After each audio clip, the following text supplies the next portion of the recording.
நிலாவோட அப்பாவும், அம்மாவும் நிலாவ கூப்பிடுறதுக்கு வராங்க. கண்டிப்பா நிலா போக மாட்டாங்க அப்படின்னு நினைக்கிறவங்க, மறக்காம நம்ம வீடியோக்கு ஒரு லைக் பண்ணிட்டு கமெண்ட்ல சொல்லுங்க. ஆமா, நிலாவ வந்து கூப்பிடுறாங்க. பட் நிலா வந்து அவங்க கூட போக மாட்டேன்னு தான் சொல்றாங்க. அதாவது அ இப்பதான் வந்து சோழனுக்கும் உனக்கும் டிவோர்ஸ் ஆயிருச்சுலம்மா, நீ கிளம்பி வந்துரு, எங்க கூட வந்துரு அப்படின்னு சொல்லிட்டு நம்ம மனோகர் வந்து சொல்றாரு. நிலாவோட அப்பா சொல்றாரு. அதுக்கு நிலா இருந்துட்டு, "என்னப்பா திடீர்னு என்னைய வந்து கூப்பிட வந்திருக்கீங்க? இத்தன நாளா என்னைய நீங்க உங்க பொண்ணா கூட ஏத்துக்கல, மதிக்கல. இப்ப மட்டும் எப்படி நீங்க உங்களுக்கு இவ்வளோ பாசம் வந்துருச்சு?" அப்படின்ட்டு கேட்குறாங்க. ஆமாம்மா, இப்ப சட்டப்படி சோழன் வந்து உன்னோட புருஷன் இல்லன்னு சொல்லி சட்டப்படி வந்துருச்சு. டிவோர்ஸ் ஆயிருச்சு உங்களுக்கு. ஆனா, உனக்கும் எனக்கும் உள்ள பந்தம் அப்படி இல்லைலம்மா. என்னதான் எந்த கோர்ட்டுக்கு போனாலும், நான் தானம்மா உனக்கு அப்பா, அம்மா அப்படின்னு சொல்லிட்டு அவங்க வந்து சொல்றாங்க. அதுக்கப்புறமா நிலா இருந்துட்டு, "நீங்க சொல்றதெல்லாம் சரிதான்ப்பா. சம்மந்தமே இல்ல இந்த வீட்ல. ஆனா, இந்த சம்மந்தம் இல்லாத வீட்ல எதுக்கு இருக்கிறோம் அப்படின்னு சொல்லிட்டு நீங்க கேட்கறதெல்லாம் சரிதான். இந்த குடும்பத்து மேல வச்சுருக்கிற பாசம் எனக்கு அப்படிம்பா" அப்படின்னு சொல்லி சொல்றாங்க. "என்னடி நீ இப்படி பேசிட்டு இருக்கிற? அப்பா வந்து கூப்பிடறதுக்கு வந்திருக்கிறாங்க. மனசு இறங்கி கூப்பிட வந்திருக்கிறாங்க. ஐயோ! நம்ம பிள்ளை பிறந்த வீடும் இல்ல, புகுந்த வீடும் இல்லாம போயிருச்சே!" அப்படின்னு சொல்லிட்டு பாவப்பட்டு கூப்பிட வந்தா, "நீ என்ன இவங்களையே பெரிய இது மாரி வச்சு தூக்கி வச்சு பேசிட்டு இருக்கிற?" அப்படின்னு சொல்லி சொல்றாங்க. "ஆமாம்மா, நம்ம குடும்பத்த விட எனக்கு இவங்க ஒரு படி மேல தான். எனக்கு ஒண்ணுமே தெரியாம தான் நான் வந்தேன். சோழன பிடிச்சும் பிடிக்காமலோ கல்யாணம் பண்ணிட்டேன். இந்த சூர்யாவ நீங்க கல்யாணம் பண்ணி தரணும்னு சொல்லி, சூர்யாவுக்கு கல்யாணம் பண்ணி வைக்கணும் சொல்லிட்டு இருந்தீங்க. அந்த கல்யாணம் எனக்கு பிடிக்கலன்னு சொல்லிட்டு 1000 தடவ சொல்லியிருப்பேன். ஆனா, நீங்க ஒரு வார்த்தை கூட நான் சொல்றத கேட்கவே இல்ல. அப்பயே நீங்க கேட்டிருந்தீங்கன்னா, இப்ப எனக்கு இவ்வளோ தூரம் இவ்வளோ பிரச்சனைகள் வந்திருக்கணும்னு அவசியமே கிடையாது. என் வாழ்க்கைய நான் எப்பயோ வந்துட்டு சரி பண்ணியிருப்பேன்." அப்படின்ற மாதிரி நிலா சொல்றாங்க. சரிம்மா. அதுக்காக தான் என்னென்னமோ நடந்து போச்சு. உன்னைய நாங்க புரிஞ்சுக்கல. ஆனா, இப்போ நல்லாவே புரிஞ்சுக்கிட்டோம்ல. உன்னைய கூப்பிடுறோம். நீ வீட்டுக்கு வா அப்படின்னு சொல்லி கேட்குறாங்க. அதுக்கு நிலா இருந்துட்டு, எனக்கு ஒரு 6 மாசம் டைம் குடுங்க. நான் வரமாட்டேன்னு சொல்லல. நீங்க எனக்கு இவ்வளோ தூரம் வந்து கூப்பிட்டதே எனக்கு ரொம்ப சந்தோஷம் தான். எனக்கு இப்போ ஒரு குழப்பமான சூழ்நிலையில தான் என் மைண்ட் இருக்குது. நான் இப்போ எந்த முடிவு எடுத்தாலும் அது சரி வராது அப்படின்னு சொல்லிட்டு எனக்கு நல்லாவே புரியுது. அதனால எனக்கு ஒரு 6 மாசம் டைம் குடுங்க. நான் கண்டிப்பா ஏதாவது ஒரு நல்ல முடிவு எடுப்பேன் அப்படின்னு சொல்லி சொல்றாங்க. அதுவரைக்கும் இந்த ஊர் என்ன பேசும்ன்னு சொல்லி உனக்கு புரியாதா? இந்த டிவோர்ஸ் ஆனதுக்கு அப்புறமும் இந்த பொண்ணு இந்த வீட்ல இருக்காங்கன்னு சொல்லிட்டு அக்கம் பக்கத்துல இருக்கவங்கலாம் எவ்வளோ கேவலமா பேசுவாங்கன்னு உனக்கு தெரியலையா? அப்படின்னு சொல்றாங்க. யார் என்ன வேணாலும் பேசிட்டு போகட்டுமா? இந்த குடும்பத்துல ஆரம்பத்துல நான் வரும்போது எல்லாருமே அப்படிதான் சொன்னாங்க. இந்த குடும்பத்துல 5 ஆம்பளைங்க இருக்கிறாங்க. இவ ஒரு பொம்பள இருக்கா அப்படின்னு சொல்லிட்டு எல்லாருமே கேவலமா பேசத்தான் செஞ்சாங்க.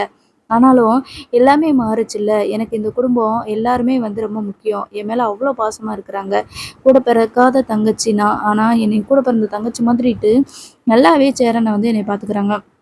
இந்த மாதிரி பாண்டி, பல்லவன், அங்கிள் எல்லாருமே என் மேல ரொம்ப பாசமா இருக்கிறாங்க. சோழன் பண்ண தப்புனால, நான் மத்தவங்க எல்லாரையுமே விட்டுட்டு வரணும்னு அவசியம் இல்லைல. இதுதான் என் குடும்பம்னு சொல்லிட்டு எனக்கு மனசார நான் வாழ ஆரம்பிச்சுட்டேன். ஆனா, இப்படி ஒரு சூழ்நிலையில நான் டிவோர்ஸ் பண்ணது, ஏதோ ஒரு இக்கட்டான சூழ்நிலையில தான் நான் டிவோர்ஸ் பண்ணியிருக்கிறேன். இருந்தாலும் எனக்கு மனசுல கேட்கல. அதனால எனக்கு 6 மாசம் டைம் குடுங்க. அதுக்கப்புறம் தான் எதுனாலும் நான் சொல்லுவேன். அப்படின்ற மாதிரி நிலா சொல்லிர்றாங்க. அதுக்கு மனோகர் இருந்துட்டு, "சரிம்மா, நீ எத்தன நாள் வேணாலும் எடுத்துக்கோ. ஆனா எங்க போறது? என்ன பண்றது? அப்படின்னு சொல்லிட்டு நீ தவிக்க வேண்டாம். அப்பா இருக்கிறேன், அம்மா இருக்கிறோம், நம்ம குடும்பம் இருக்குது. நீ எப்பனாலும் வரலாம். ஆனா, இப்போ உன்னைய இங்க விட்டுட்டு போறதுக்கு எங்களுக்கு மனசு வரல. நீ எப்போ வாரியோ, அதுக்கப்புறமா உன்னைய கூப்பிட்டுட்டு நாங்க திருவண்ணாமலைக்கு போய்க்கிறோம். இல்லையா, நம்ம சென்னையிலேயே இருக்கணும்னு நினைக்கிறியா? நம்ம சென்னையிலேயே இருப்போம். அதுவரைக்கும் நாங்க வந்து இங்கேயே சென்னையிலேயே வீடு எடுத்து தங்கியிருக்கிறோம்." அப்படின்ற மாதிரி சொல்லுவாங்க. நிலா இருந்துட்டு, "இல்ல வேண்டாம். 6 மாசம் வரைக்கும் எனக்கு டைம் குடுங்க. அதுக்கப்புறம் தான் நான் எதுனாலும் முடிவு பண்ண முடியும். இப்போதைக்கு என்னால எந்த முடிவும் பண்ண முடியாது.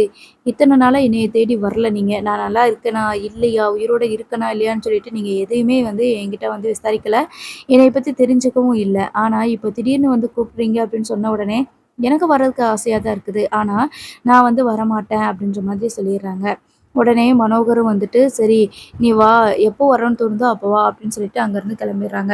அப்போ சேரன் இருந்துட்டு, "என்னப்பா நிலா வரமாட்டேன்னு சொல்லிட்ட, அம்மா அப்பா கூப்பிடும்போது. பேசாம கூட போயிருக்கலாம்லப்பா" அப்படின்னு சொல்லி சொல்றாங்க. சோழன் இருந்துட்டு, "அண்ணனா நீயி? ஏன்னு இப்படி இருக்க?" அப்படின்ட்டு கேட்கும்போது, இல்லடா, உங்க கல்யாணம் எப்படி நடந்துச்சு அப்படின்னு சொல்லிட்டு உங்களுக்கே தெரியும். இப்ப எல்லாத்தையும் மன்னிச்சு உங்க அப்பாவும், உங்க அம்மாவும் உன்னைய கூப்பிட வந்திருக்காங்கன்னா, நீ போணும்ல நிலா அப்படின்னு சொல்லி சொல்றாங்க. இல்லண்ணே, இத்தன நாளா வந்து என்னைய ஃபாலோ பண்ணிட்டே தான் இருந்திருக்காங்க போல இருக்குது. எனக்கு எப்படா விவாகரத்து ஆகும், என்ன ஏதுன்னு விசாரிச்சு தான் இருந்திருப்பாங்க போல. இவங்க இப்ப பேசுறாங்க. ஆனா எனக்கு நம்பிக்கையே வரலண்ணே. ஒருவேள நான் போனதுக்கப்புறம் மறுபடியும் இவளுக்கு தான் விவாகரத்து ஆயிருச்சுல அப்படின்னு வேற ஏதாவது கல்யாணம் ஏற்பாடு பண்றதுக்கு வாய்ப்பு இருக்குதுல்ல. அதனால கொஞ்ச நாள் ஆகட்டுனே, மத்தபடி அதெல்லாம் வேற மாதிரி யோசிச்சுக்கலாம். ஒண்ணும் பிரச்சனை இல்ல. அப்படின்னு சொல்லிட்டு நிலா வந்து அதுக்கப்புறம் அங்கருந்து கிளம்பிர்றாங்க. ஆஃபீஸ்க்கு போயிட்டு ஆஃபீஸ்க்கு போயிட்டு திவ்யா கிட்ட இத பத்தி பேசுறாங்க. எங்க அப்பாவும், அம்மாவும் வந்திருந்தாங்க திவ்யா என்னைய கூப்பிடுறதுக்கு அப்படின்னு சொல்லி சொல்றாங்க. சரி நீ என்ன சொன்ன? வரேன்னு சொன்னியா? உங்க அப்பா, அம்மா கூட போறியா நீ? அப்படின்னு சொல்லி கேட்கும்போது, இல்ல திவ்யா நான் வரலன்னு சொல்லிட்டேன். சென்னையில நம்ம வந்துட்டு கம்பெனி ஸ்டார்ட் பண்ணியிருக்கிறோம். அப்புறம் நெறைய ஒர்க் இருக்குது. அதனால வரலன்னு சொல்லிட்டேன் அப்படின்னு சொல்லி சொல்றாங்க. சொன்னதுமே வந்துட்டு, "ஏன் நிலா நீ தான் போணும்னா போலாம்ல. உங்க அம்மாவும், அப்பாவும் பேசாம இருக்கிறாங்கன்னு சொல்லிட்டு நீ எவ்வளோ ஃபீல் பண்ணியிருப்ப? எவ்வளோ கஷ்டப்பட்டுருப்ப? அவங்க இப்போ சட்டப்படி நீயும் சோழனும் பிரிஞ்சதுனால தானே கூப்பிட வந்திருக்கிறாங்க. அதனால போலாம்ல அப்படின்னு சொல்லி சொல்றாங்க. இல்ல திவ்யா எனக்கு சரிப்பட்டு வரல. எதுனாலுமே இனிமே 6 மாசம் கழிச்சு தான் நான் முடிவு எடுப்பேன். அதுவரைக்கும் கொஞ்சம் விட்டு குடுக்கலான்னு சொல்லிட்டு தான் நினைச்சிட்டு இருக்கேன். நானே அவசரப்பட்டு விவாகரத்து குடுத்துட்டோமோ அப்படின்னு சொல்லிட்டு இப்பதான் எனக்கு தோணுது. அப்படின்னு சொல்லி திவ்யா கிட்ட வந்து சொல்லிட்டு இருக்கிறாங்க. அந்த நேரம் வந்து பார்த்தீங்கன்னா, இந்த ராகவ் வந்துட்டு திவ்யாவோட ஆஃபீஸ்க்கு வந்து வராங்க.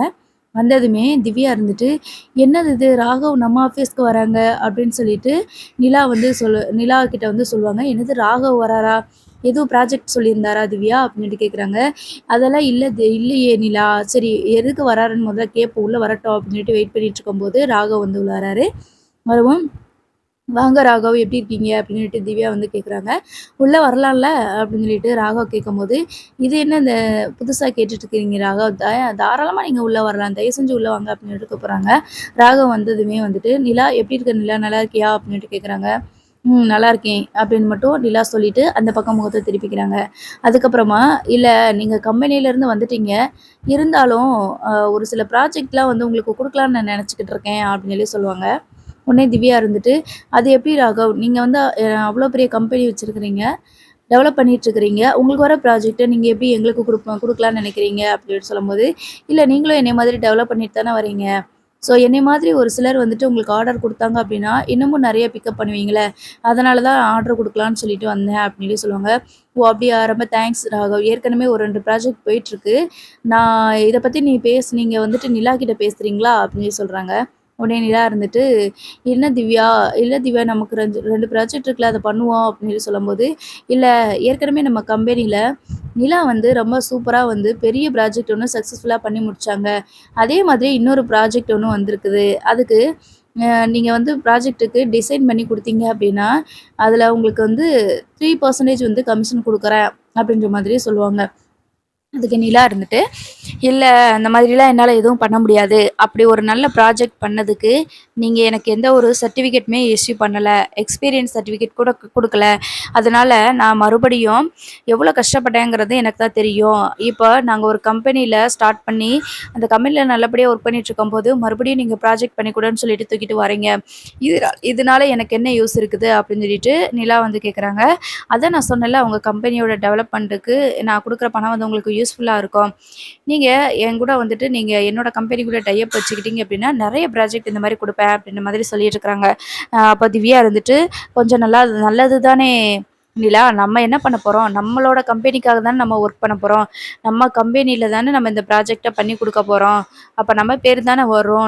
நம்ம கம்பெனிக்கு ஒரு நல்ல பேர் கிடைக்கும். இவ்வளோ பெரிய ப்ராஜெக்ட்ட நம்ம தான் முடிச்சு குடுத்துருக்கோம் அப்படின்னு நினைக்கும்போது அப்படின்னு ஸ்ப்ரெட் ஆகும்போது வந்து பார்த்தீங்கன்னா, இன்னமும் நெறைய ஆர்டர்ஸ் வர்றதுக்கான வாய்ப்புகள் இருக்குது. இந்த மாதிரி பெரிய பெரிய ப்ராஜெக்ட் கிடைச்சா தான் இன்னமும் நம்ம வந்துட்டு டெவலப் ஆக முடியும். அதனால நீ ஓகே சொல்லிரு. நம்ம ஒண்ணும் ராகவோட ஆஃபீஸ்ல வந்து ஒர்க் பண்ணலைல. நம்மளோட ஆஃபீஸ்ல வச்சு தானே நம்ம ஒர்க் பண்ண போறோம். அது மட்டும் இல்ல இது நம்மளோட ப்ராஜெக்ட் தானே அப்படின்ற மாதிரி சொல்லிட்டு இருக்கிறாங்க. நிலாவும் சரி ஓகே திவ்யா, நம்ம கண்டிப்பா இந்த ப்ராஜெக்ட்ட முடிச்சு குடுக்குறேன் அப்படின்னு சொல்லிட்டு நினைக்கிறாங்க. ஏன்னா, அதுல கொஞ்சம் பணம் வந்துச்சு அப்படின்னா, அத வந்து சோழன் கிட்ட குடுத்து, சேரண்ணா கல்யாணத்துக்கு வாங்குன கடன அடைக்க சொல்லலாம் அப்படின்னு சொல்லிட்டு நினைக்கிறாங்க. அது மட்டும் இல்ல, இப்ப அந்த வீட்ல பண தேவைகளும் இருக்குது அப்படின்றதுனால, இந்த ப்ராஜெக்ட்ட முடிச்சு குடுத்தோம் அப்படின்னா, கொஞ்சம் அமௌண்ட் கிடைக்கும் அப்படின்னு சொல்லிட்டு நினைக்கிறாங்க. அதனாலேயே வந்து அக்செப்ட்டும் பண்ணிக்கிறாங்க. அதுக்கப்புறமா இந்த ராகவ் வந்துட்டு சும்மா இல்லாம, இந்த ப்ராஜெக்ட்ட அக்செப்ட் பண்ண உடனே, ஆ என் கூட வந்துட்டு நீங்க வெளியில வரணும் அப்படின்னு சொல்லிட்டு கூப்பிடுறாங்க. இதுக்கு தான் திவ்யா நான் வந்து இந்த ப்ராஜெக்ட்டே வேண்டான்னு சொன்னேன் அப்படின்னு சொல்லி சொல்லும்போது, இல்ல திவ்யா, நான் அந்த கன்ஸ்ட்ரக்ஷன் நடக்கிற இடத்துல, அந்த நடக்க போற அந்த பிளேஸ பார்த்தா தானே, அந்த சைட்ட பார்த்தா தானே உங்களுக்கு ஒரு பிளான் கிடைக்கும். இது யூசுவலா நம்ம பண்றது தானே. ஒரு ப்ராஜெக்ட் பண்ணி குடுக்குறதுக்கு முன்னாடி நம்ம அந்த சைட்ட போய் பார்த்துட்டு வருவோம்ல. அது யூசுவலா பண்றது தானே. இது இல்லன்னு சொன்னேன்னா நான் என்ன பண்ண முடியும்? அப்படின்னு சொல்லி சொல்றாங்க. சரி திவ்யா நீ போய் பார்த்துட்டு வா அப்படின்னு சொல்லும்போது, என்ன நிலா, நீ தானே நிலா வந்துட்டு ப்ராஜெக்ட் டிசைன் பண்ண போற. அப்ப நீ தானே போய் பார்க்கணும் அப்படின்னு சொல்லி சொல்றாங்க. சரி அப்ப வா நம்ம 2 பேருமே போயிட்டு வருவோம் அப்படின்னு சொல்லும்போது, இல்லையே எங்க ஆஃபீஸ்ல யாரும் இல்லையே! முக்கியமான ஒரு கிளையண்ட் வேற வரேன்னு சொல்லியிருக்கிறாங்க. அவங்கள வேற மீட் பண்ண வேண்டியது இருக்குது. நீ போயிட்டு வா நிலா அப்படின்னு சொல்லி சொல்றதுனால, ராகவ் கூட வந்துட்டு இப்ப நிலா வந்து போறாங்க. ப்ராஜெக்ட் விஷயமா போறாங்க. அந்த சைட்டுக்கு போயிட்டு காட்டலான்னு சொல்லிட்டு இந்த ராகவ் கூட்டிட்டு போறாங்க. அப்போ என்ன நிலா நல்லா இருக்கியா? அப்படின்னு சொல்லிட்டு கேட்கும்போது, தேவையில்லாததெல்லாம் எதுவும் என்கிட்ட பேச வேண்டாம். ப்ராஜெக்ட் ஒர்க்க பேசணும்னா அத மட்டும் பேசுங்க. தேவையில்லாததெல்லாம் பேசாதீங்க அப்படின்னு சொல்லும்போது, இல்ல அந்த சோழன் அன்னைக்கு என்னைய ரொம்ப அசிங்கப்படுத்திட்டான். இப்ப உனக்கும் சோழனுக்கும் விவாகரத்து ஆயிருச்சுன்னு நான் கேள்விப்பட்டேன். அப்படின்ற மாதிரி சொல்றாங்க. இதெல்லாம் உங்களுக்கு யார் சொன்னது? அப்படின்னு சொல்லி கேட்கும்போது, இந்த ராகவ் இருந்துட்டு, என்ன பண்றது? லவ் பண்ற பொண்ணு அந்த என்ன சூழ்நிலையில இருக்கிறா? எப்படி இருக்கான்னு சொல்லிட்டு, நம்ம கண்காணிச்சுட்டே தானே இருக்க வேண்டியது இருக்குது. அப்படின்ற மாதிரியே சொல்றாங்க. இப்ப தேவையில்லாத பேசிட்டு இருக்காதீங்க ராகவ். வண்டிய நிப்பாட்டுங்க. நீங்க ப்ராஜெக்ட்டுக்கான சைட்ட காட்டுற மாரி எனக்கு தெரியல. அப்படின்னு சொல்லி சொல்றாங்க. ஏய் இல்ல நிலா, நான் சும்மா தான் கேட்டேன். இல்ல அன்னைக்கு அந்த சோழன் வந்துட்டு நிலா வந்து சட்டப்படி என்னோட பொண்டாட்டி, என் ஒய்ஃபு. அதனால அவள ஏதாவது நீ சொன்ன அப்டின்னா, போலீஸ்ல கேஸ் குடுத்துருவேன். ரொம்ப அ என்னோட ஒய்ஃப வந்துட்டு இவன் வந்து கிண்டல் பண்ணிட்டுருக்கான், அப்டி இப்டின்னு சொல்லிட்டு நான் வந்து கேஸ் குடுக்க வச்சுருவேன். அதுக்கப்புறம் உன்னைய ஸ்டேஷன்ல வச்சுருவேன். அப்டி இப்டின்னு சொல்லிட்டு என்னென்னமோ பேசினா, தெய்வீக காதல் அது இதுன்னு சொன்னா, கடைசில பார்த்தா உங்க சேரன் அது அவங்க பேர் சேரன் தானே? அவங்க சொன்ன மாதிரி உங்களுக்கு விவாகரத்து ஆயிருச்சு. அப்போ சட்டப்படி நீங்க புருஷன் பொண்டாட்டி இல்லைல அப்டின்னு சொல்லி சொல்றாங்க. இதெல்லாம் பேசணும்னா, நான் வந்து உங்களுக்கு ப்ராஜெக்ட் பண்ணி குடுக்கணும்னு அவசியமே கிடையாது. இதெல்லாம் பேசணும் அப்டின்னா, நான் வந்து வரமாட்டேன். தேவையில்லாத பேச்செல்லாம் பேசிட்டு இருக்காதீங்க. இங்கேயே என்னை இறக்கி விடுங்க நான் போறேன். உங்க சைட்ல நான் பார்க்கணும்னு அவசியம் இல்ல. எப்ப திவ்யா ஃப்ரீயா இருக்காங்களோ, அவங்க அந்த ப்ராஜெக்ட்ட பண்ணி குடுப்பாங்க அப்டின்னு சொல்லிட்டு நிலா வந்து சொல்றாங்க. சொல்லிட்டு கோவப்பட்டுட்டு இறங்கிர்றாங்க. அதுக்கப்புறமா இவன் "இல்ல நிலா, நீ வா நான் காட்டுறேன், என் சைட்ட காட்டுறேன். போயிட்டு ப்ராஜெக்ட் நல்லபடியா பண்ணி குடுங்க. ப்ராஜெக்ட்டுக்கும் இந்த பர்சனல் விஷயத்துக்கும் எந்த சம்மந்தமும் இல்ல. தேவையில்லாத பேச்செல்லாம் நீ பேசிட்டு இருக்காதீங்க" அப்படின்னு சொல்லிட்டு நிலா வந்து சொல்றாங்க. சொல்லிட்டு அங்கருந்து கிளம்பிர்றாங்க.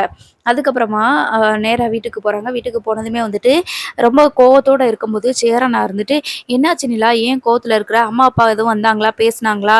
அப்படின்னு சொல்லிட்டு கேட்குறாங்க. "இல்லண்ணே, அவங்கலாம் எதுவும் பேசல." அப்படிங்கிறாங்க. "அப்புறம் எதுக்கு இவ்ளோ கோவத்துல இருக்கிற? என்னாச்சும்மா? ரொம்ப டென்ஷனா இருக்கிற மாரி இருக்கு." அப்படின்னு சொல்லும்போது, சோழன் வந்து வராங்க. "என்னாச்சு நிலா?" அப்படின்னு சொல்லி கேட்கும்போது, சோழன பார்த்து நிலா வந்து மொறச்சிட்டு இருக்கிறாங்க.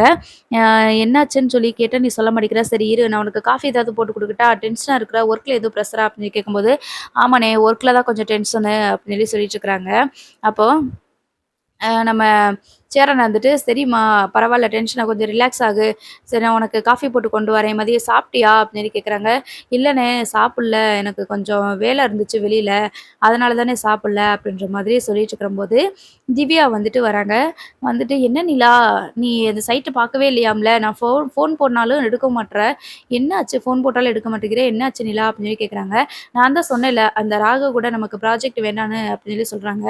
அப்போ சோழன் வந்துட்டு, "எதுக்கு ராகவ் திருப்பி வந்து எதுவும் பிரச்சனை பண்ணானா?" அப்படின்ட்டு கேட்குறாங்க. "இல்ல நம்மளோட கம்பெனிக்கு வந்துட்டு அவர் ஒரு ப்ராஜெக்ட் குடுத்துருக்காரு. அத நல்லபடியா கம்ப்ளீட் பண்ணி குடுக்கணும்ல." அப்படின்னு சொல்லி சொல்றாங்க.